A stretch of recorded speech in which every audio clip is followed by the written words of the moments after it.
Halvera Prime glittered against the black void of space like a frozen jewel. 17 alien flags hung from its ringed towers, each one fluttering in the artificial breeze of the central plaza. Delegates from every corner of the known galaxy walked the marble corridors, their robes brushing against polished stone, their voices a strange music of clicks, whistles, and growls. Daniel Reyes adjusted the collar of his dress uniform and stepped through the wide arch of the assembly hall. He was the only human in the building. He knew it. Every species in the room knew it. The Drovan delegation noticed him first. Towering insectoid warriors with chitinous plates the color of dried blood, they stood near the western pillar, watching him with their multifaceted eyes. Their leader, High Marshal Korath, made a low rattling sound that the translator beside Daniel rendered as a laugh. "The soft one arrives," Korath said, loud enough for the nearby delegates to hear. "Tell me, human, do your kind still flinch at loud noises?" A few of the smaller species, the Lumari and the Tevesh, looked away in discomfort. Daniel did not look away. He simply nodded once at the High Marshal and walked past him toward the human delegation seat. He placed his folder on the desk and sat down without a word. The Velnari Chancellor called the session to order. Her voice, smooth and silver, echoed through the chamber. The agenda was simple. Trade routes in the Outer Rim were being attacked. Pirate fleets had grown bolder over the past cycle. 3 colonies had already been raided. The Council needed a unified response. The Tevesh ambassador rose first. She spoke softly, almost trembling, about her people's losses. 2 transport ships had been destroyed. 43 lives gone. She asked for protection, for patrols, for action. The Drovan delegation laughed again. Korath stood, waving a clawed hand. "Protection," he said. "Always the prey species ask for protection. The Tevesh hide. The Lumari sing songs. The humans," he turned to Daniel. "The humans send one diplomat to a war meeting. 1. Where is your fleet, human? Where is your strength?" Daniel set down his pen and looked up. His expression was calm. His voice, when it came, was even calmer. "My fleet is where it needs to be," he said. "And we are not here to discuss strength. We are here to discuss piracy." Korath made another rattling sound. "Words. Soft words from a soft species. You were admitted to this council 2 cycles ago. You have done nothing but talk." "We have listened," Daniel replied. "Listening is not weakness." The Velnari Chancellor cleared her throat, drawing attention back to the agenda. The session continued. Hours passed in long debate. Proposals were made, rejected, revised.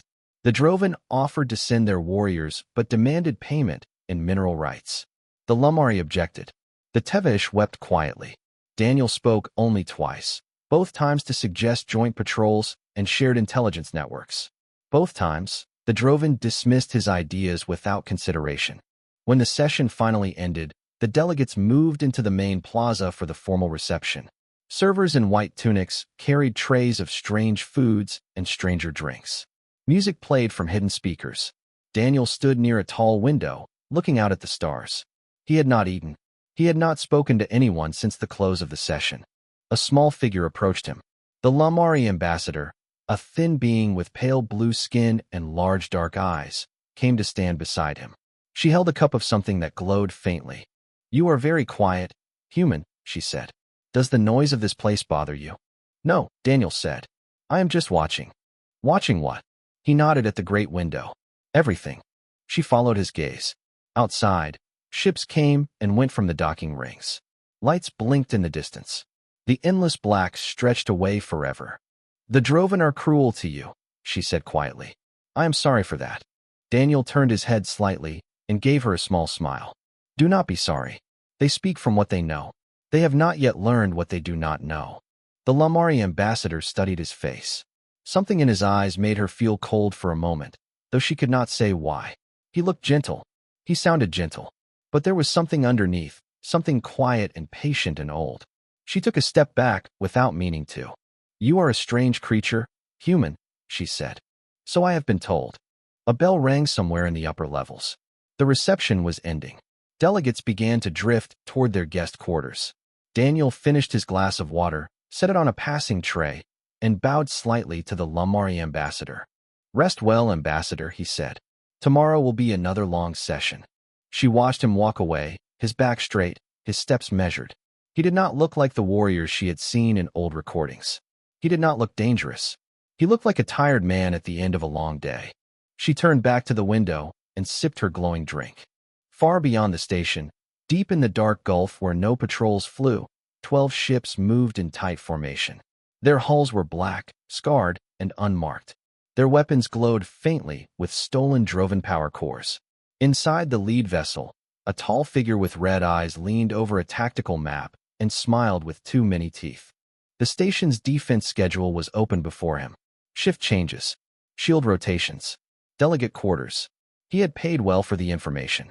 He would pay even better once the prize was his. He gave the order. The black ships accelerated.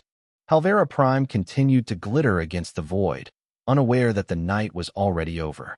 The first explosion tore through the eastern docking ring at exactly 4 station bells past midnight.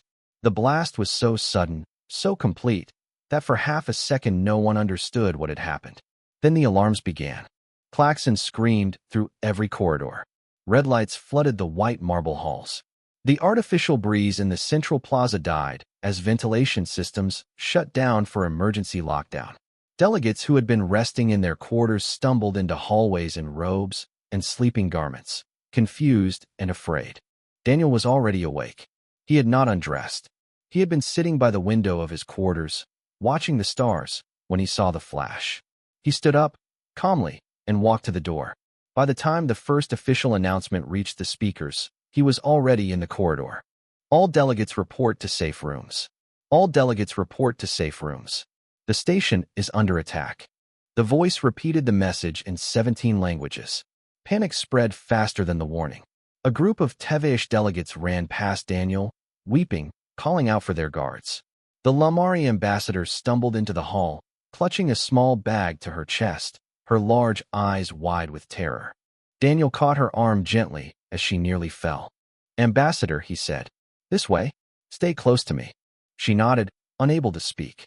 He guided her down the corridor, past frightened delegates, past confused servers still in their white tunics. He moved with strange calm, his eyes scanning every doorway, every junction, every shadow. A second explosion rocked the station. Then a third. The lights flickered and died, replaced by emergency red. Somewhere far below, the deep hum of the station's main shield stuttered and went silent. The shields were down. Daniel knew what that meant before anyone else. He pushed the Lamari ambassador toward a small group of fleeing delegates and pointed at a heavy door at the end of the hall. "Safe room is there," he said. "Go. Do not stop. Do not open the door for anyone you do not recognize." "What about you?" she asked, breathless. "I will catch up." He turned and walked the other way. Boarding pods slammed into the docking ring with bone-shaking impact. Black armored figures poured out, weapons raised, voices barking in a harsh tongue the translators struggled to render. They were Krellin pirates, and behind them came mercenaries from a dozen worlds, all bound by greed and the promise of ransom. The station's security forces met them at the main junction. Drovan warriors charged with their war claws extended. Velnari guards opened fire with energy rifles. For a moment, it seemed the defense would hold. Then the pirates returned fire with weapons that should not have been theirs. Drovan plasma cannons. Stolen, modified, deadly. The blasts tore through Drovan armor as if it were paper. Warriors who had stood proud only hours before fell in heaps. Velnari guards screamed and broke. Within minutes, the corridor was a graveyard. Daniel watched it all from a service balcony 2 levels above. He did not move. He did not breathe heavily. He counted. 12 pirates in the first wave. 8 more behind them. A heavy weapons team setting up at the junction. He noted their formations, their gear, their habits. Then he turned and slipped into a maintenance shaft. In the central chamber, the Drovan High Marshal Korath was screaming orders into a comm unit that no longer worked. His warriors were dying everywhere. The Velnari Chancellor was on her knees, hands bound behind her back, a pirate's rifle pressed to her head. The Tevesh ambassador was sobbing on the floor. Dozens of delegates from a dozen species had been herded into the chamber and forced to sit in long, terrified rows. Korath roared and charged the nearest pirate. A blast caught him in the side. He dropped, gasping, his armored body trembling. Two pirates kicked him until he stopped trying to rise. Then the leader walked in. He was tall, taller than any Krellin in the room, his red eyes glowing faintly under the emergency lights. His armor was black with old scars. His teeth, when he smiled, were filed into points. He carried no weapon in his hands because he did not need one. His name, whispered with fear across 100 outer rim systems, was Vorik. "Listen well," he said, and his voice was carried through the station's emergency speakers because his crew had taken the broadcast room. "I have your council. I have your delegates. I have your station. You will pay what I ask, or I will send you their bodies, one by one." He walked slowly down the line of bound delegates. He stopped in front of the Tevesh ambassador. She could not stop crying. "This one first," he said, almost gently. He nodded to a pirate behind her. The pirate raised his rifle. The shot rang out across the entire station, broadcast through every speaker, every comm unit, every tiny corner of Halvera Prime. The Tevesh ambassador slumped forward. Silence fell, heavy and terrible. In the safe room, the Lamari ambassador covered her ears and wept. In the maintenance shaft, 2 levels above the central chamber, Daniel Reyes stopped moving. He went very still. He closed his eyes for a moment. When he opened them, something in his face had changed. The polite diplomat from the summit was gone. The man who had spoken softly about listening was gone. What remained was quiet. Quiet and very, very patient. He pulled off his ceremonial jacket and tied it carefully around his waist. He picked up a fallen security rifle he had retrieved from a dead Velnari guard. He checked the magazine. Full. He checked the secondary battery. Charged. Then he began to move through the dark vents of Halvera Prime, and the station, though it did not yet know it, was no longer the pirates' hunting ground. It was his. Dust drifted in the red emergency light. Somewhere a broken pipe hissed steam into the dark. The maintenance shaft was narrow, hot, and full of sharp edges, but Daniel moved through it without making a sound. He had not run. He had not panicked. He had simply walked into the vents like a man stepping into a familiar room. The pirates above him did not know what they had brought into their lives. Daniel paused at a junction where 4 shafts met. He pressed his ear to the metal floor and listened. Footsteps. 2 pirates, walking slowly down the corridor below, talking in low voices. He could hear the click of their armor plates, the soft hum of their charged rifles, the careless way they laughed. He waited. In the central chamber, Vorik was pacing in front of the bound delegates. The body of the Tevesh ambassador had not been moved. He liked it that way. He wanted the others to see it, to smell it, to remember. "You will tell me where the central treasury vault is," he said, stopping in front of the Velnari chancellor. "You will tell me, or I will pick another." The chancellor's silver voice was gone. She trembled, but she did not speak. Vorik shrugged. "Very well. Bring the next one." A pirate moved toward the line of delegates. He grabbed a young Lamari attaché by the arm and dragged him forward. The boy whimpered. Then the lights in the corridor outside flickered. Just for a moment. Just one breath of darkness. A pirate at the far end of the hall, posted as a watchman, frowned. He spoke into his comm. "Stations, report." No answer. "Stations, report." Still nothing. He raised his rifle and walked toward the dark corner where his nearest comrade should have been standing. He found the spot empty. A weapon lay on the floor. There was no body. There was no blood. Only the rifle, still warm, lying on cold marble. The watchman backed away, his red eyes wide. He turned to call out a warning. He never finished the word. A shape dropped from the ceiling vent above him, fast and silent. There was a single soft sound, like a breath being released, and the watchman was on the floor, motionless. The shape was already gone. In the central chamber, Vorik did not yet notice. He was busy threatening the Lamari boy. The boy was crying. The other delegates watched in helpless horror. But High Marshal Korath, lying on the floor with 2 broken ribs and a burning side wound, lifted his head slightly. His droven eyes, even half closed, missed very little. He had seen the lights flicker. He had seen the watchman vanish from the side monitor that displayed the corridor feed. He had seen, for just one frame, a human shape in the dark. His chitinous mouth twitched in something that was not quite a smile. He had mocked Daniel Reyes only hours ago. He had called the human soft prey. He had laughed.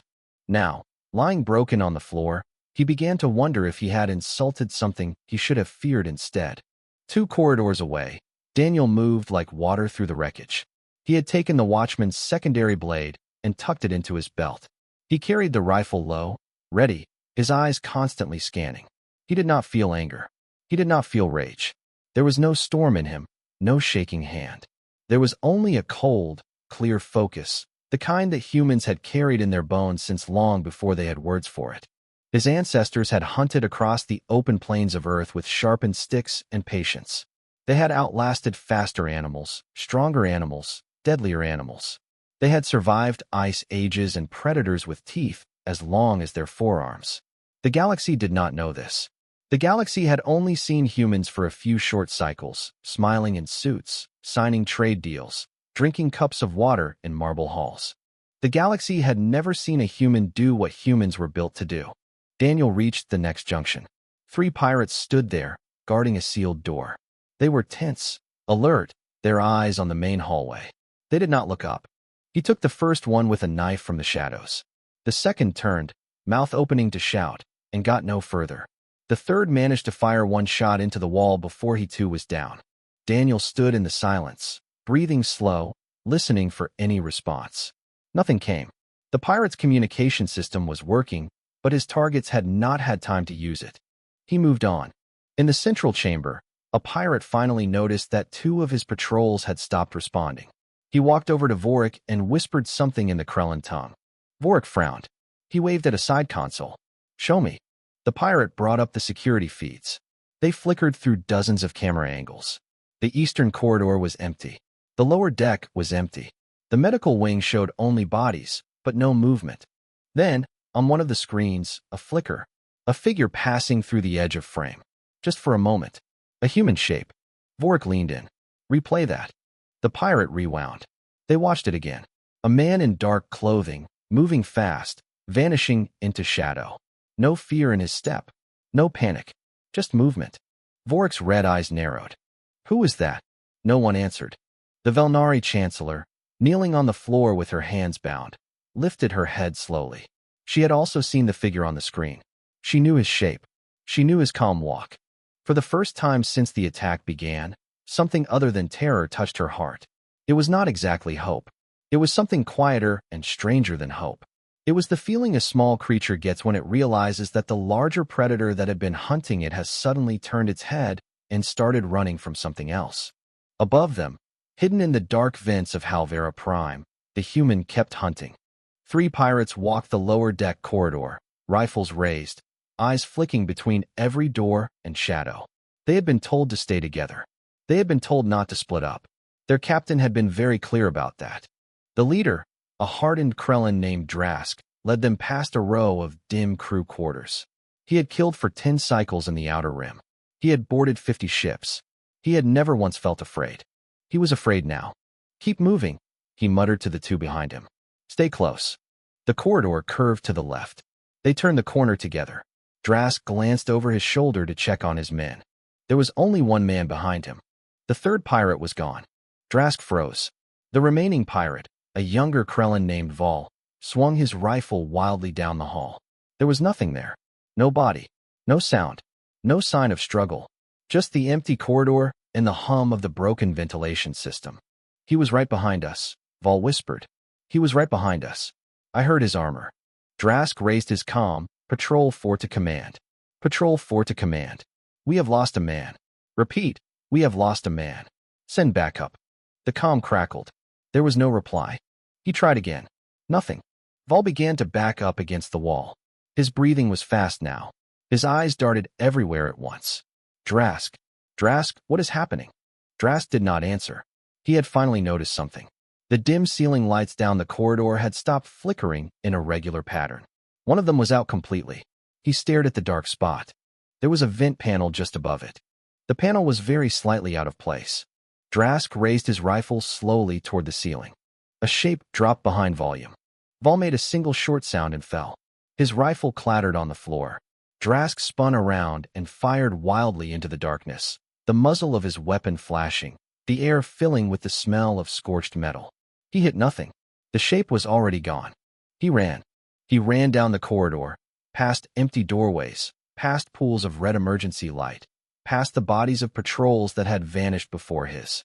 He ran until his lungs burned and his armor felt heavy. He turned into the main junction and finally, gratefully, saw 3 armed pirates standing guard. "They are killing us," he gasped. "Something is in the vents. Something is in the walls. It is killing us." The 3 pirates looked at him. They did not raise their weapons. They did not move. He realized too late that they were already dead. They were standing only because they had been propped against the wall. Behind him, he heard a single soft footstep. He did not turn around. In the central chamber, Vorik was no longer pacing. He was standing very still in front of the security feeds, watching screen after screen go dark. Camera 14. Camera 19. Camera 22. Each one cut to static, one after another, in a steady rhythm that felt almost patient. "How many men do we have left?" he asked quietly.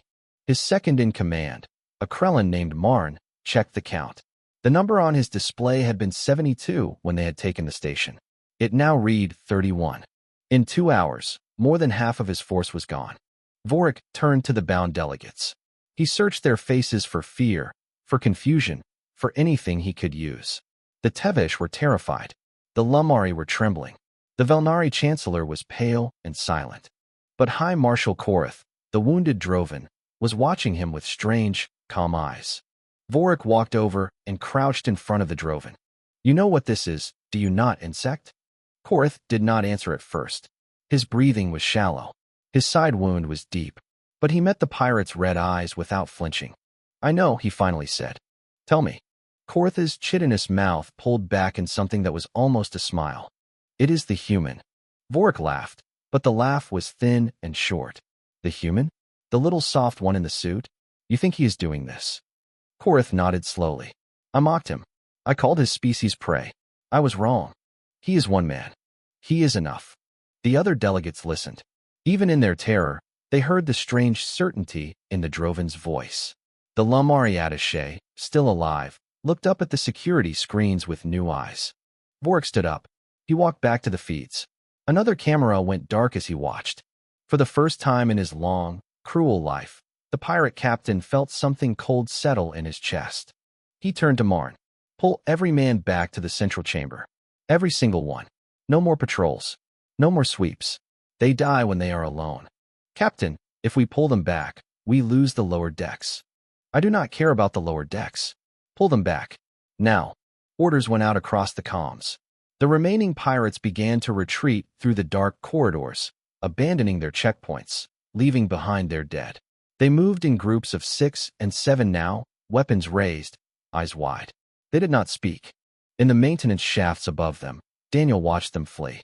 He counted them as they moved. He noted their paths, their speed, their fear. He did not chase. He did not need to. They were going where he wanted them to go. They were gathering in one place. They were saving him the trouble of finding them. He pulled himself up through a vertical shaft toward the upper levels. His hands were steady. His breathing was even. He had not eaten in many hours, but he did not feel hunger. He had not slept, but he did not feel tired. His ancestors had walked across continents on legs alone, chasing wounded prey for days until the prey could run no more. The vents of Halvera Prime were a much shorter walk. Below him, the bound delegates waited. The pirates clustered in fear, and the central chamber, lit in red emergency light, became the last place left for the hunt to end.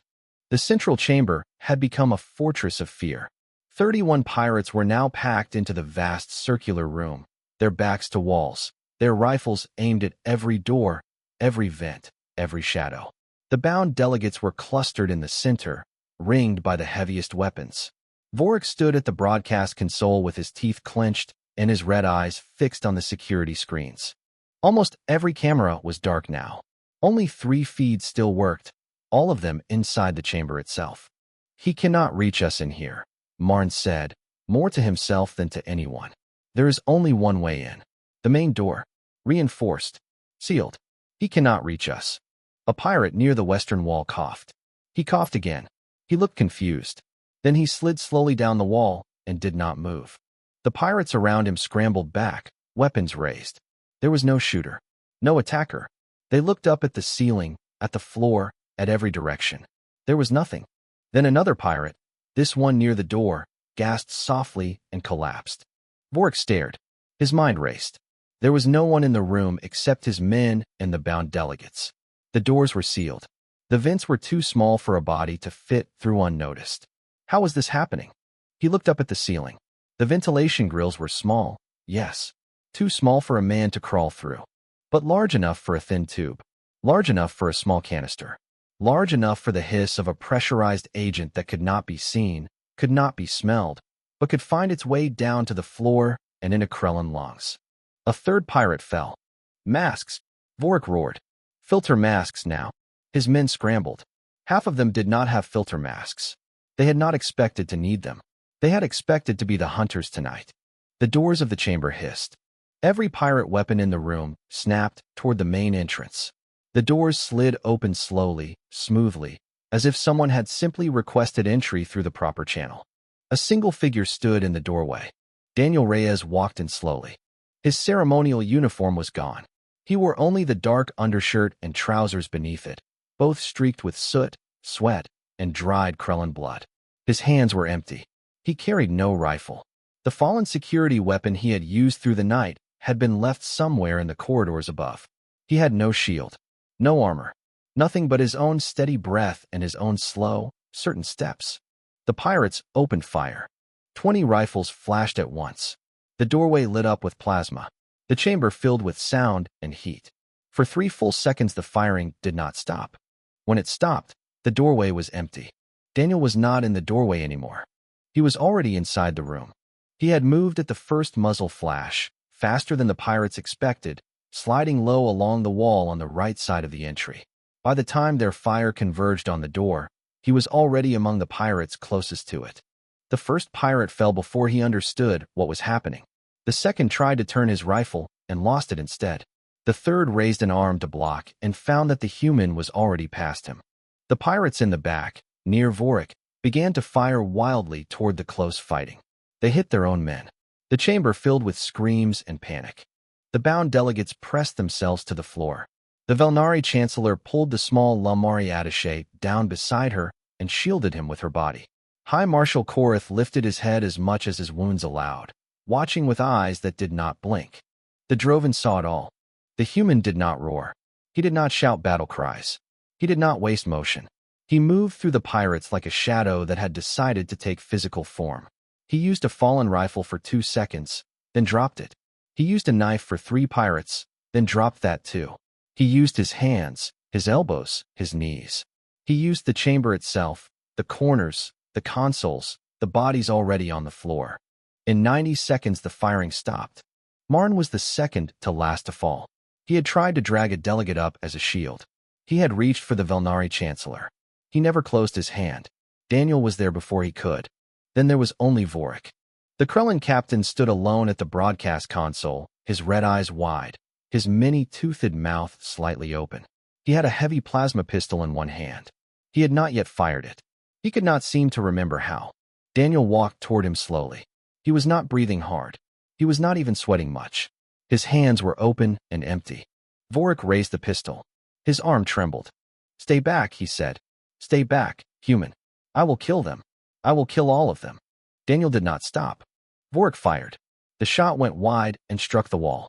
He fired again. Daniel was no longer where the shot had been aimed. The third time Vorik tried to fire, the pistol was no longer in his hand.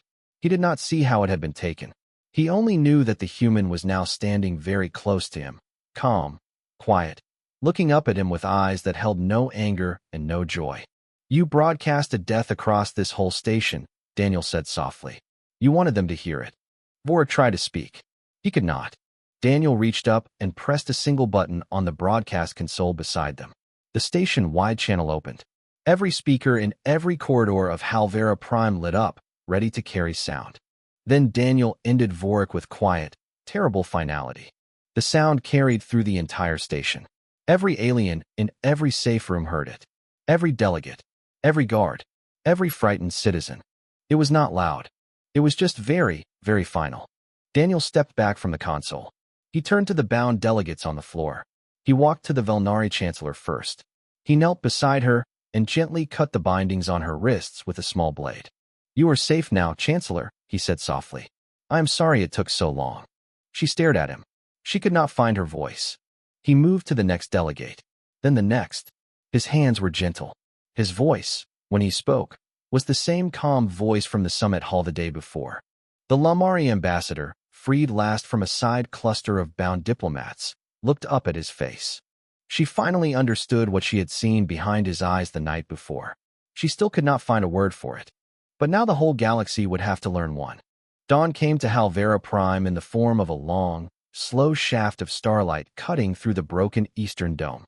The artificial breeze had returned. The alarms had finally stopped.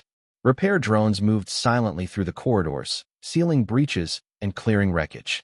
The bodies had been removed. The dead were being counted in 17 languages. In the central chamber, the broadcast console was being repaired. The bound delegates had been freed, examined by medical teams, and given hot drinks in their species-preferred forms. Most of them sat quietly, still in shock, unable to speak about what they had seen. Daniel Reyes sat on the floor near the western wall. He had refused a chair. He drank water slowly from a simple cup. His undershirt was still streaked with soot. He had washed his hands, but had not yet changed his clothes. He looked tired now. The strange calm was still there, but the edge had softened. He looked like a man who had finished a long day's work. A medical team had tried to examine him. He had politely declined. He had no major injuries. A few cuts. One cracked rib, which he said could wait. The medics had not pushed. Across the chamber, on a stretcher being carried by Drovan attendants, High Marshal Korath lifted a hand. His side wound had been cleaned and sealed. He was alive only because of the small mercy of pirate carelessness and the larger mercy of Daniel's interruption. He turned his armored head toward the western wall. He looked at the human. The human looked back. Korath said nothing in that moment. There were no words yet, but his chitinous head bowed, slowly and deliberately, and he held the bow longer than custom required. Daniel returned the gesture with a small nod. The full council convened in emergency session 3 hours later. The repaired broadcast feeds carried the meeting to every connected world. Across the galaxy, governments and citizens watched in silence. The footage from the previous night had already been shared. Every species had now seen, in fragments and glimpses, what one human had done to take a station back. The Velnari Chancellor opened the session. Her silver voice was hoarse but steady. "We have lost good representatives in this attack," she said. "We will mourn them. We will honor them. But before we do anything else, this council owes a debt that it does not yet know how to pay." She turned to face Daniel, who sat in the human delegation seat in his fresh uniform. "Captain Reyes, on behalf of the Galactic Council, I thank you for our lives." Daniel stood and bowed his head. "I serve the Council and I serve my own species. There is no debt, Chancellor." "There is," she said quietly. "Whether you wish it or not, there is." High Marshal Korath stood next, with the help of a brace. The chamber went very quiet. The Drovan delegation had been silent since the attack. Some had expected them to deny what had happened, to make excuses, to mock the human one more time. Korath did none of those things. "I came to this summit 2 days ago," he said, his voice rough but clear, "and I called the human species prey. I said they were soft. I said they were weak. I said they survived only by luck." He paused. "I was wrong." A murmur passed through the chamber. "I have hunted in 12 systems. I have killed enemies of my hive across 30 cycles. I have led warriors into battles that would shake any of you to your core. And yet last night, in this very station, I lay on the floor and watched a single member of a young, soft-bodied species do what 100 Drovan warriors could not." He turned and looked at Daniel. The human did not roar. He did not boast. He did not even seem angry. He simply did what was needed. He hunted, and he did not stop until the threat was gone, and then he untied the delegates with the same gentle hands. Korath straightened as much as his wounds allowed. "I will not call humans prey again. I do not believe any species in this council will. We have all seen the footage. We all know what we saw." The Drovan recognized humanity, formally and without reservation, as a peer in matters of war and defense. He bowed his armored head, deeply, and held it. The Velnari Chancellor closed her eyes for a long moment. When she opened them, she addressed the full assembly. "I propose," she said, "that humanity be granted full voting rights in all matters of council security, with immediate effect. I propose further that we begin formal discussions to expand the human delegation in this hall. One human is not enough. We need to know your people. We need to learn from you." Voices rose in agreement. The proposal passed within minutes. There was no opposition. The Lamari ambassadors supported it openly. So did the Tevesh, who had lost their senior representative the night before. Even the smaller, quieter species spoke in favor. Daniel stood again and accepted the resolution with the same quiet politeness he had shown at the start of the summit. He did not boast. He did not make speeches. He simply thanked the council, said that humanity would do its part, and sat back down. After the session, the delegates filed out slowly. Many of them passed close to Daniel as they left. They did not speak. They simply looked at him, some with awe, some with fear, some with both. They stepped aside as he walked toward the exit, and the gesture was no longer one of dismissal but of respect. The Lamari ambassador caught up to him near the great window where they had spoken 2 nights before. "Captain Reyes." He stopped and turned.